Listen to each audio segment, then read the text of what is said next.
how to accept Facebook page admin request. Hey everybody, welcome back to our channel. In today's video, I will guide you on how you can accept the Facebook page admin request. So make sure to watch the video till the end.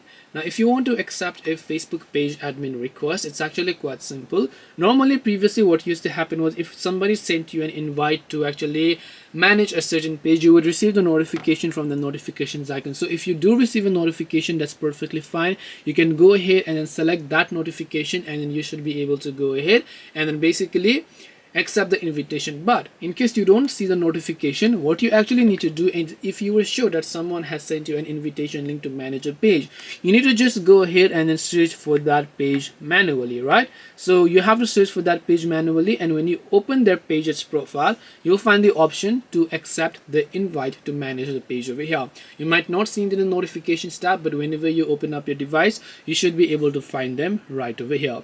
So hope this video helped you guys. If you have got any more questions, feel free to also leave them down in the comment section. Thank you for watching till the end of this tutorial, and see you soon in the next video.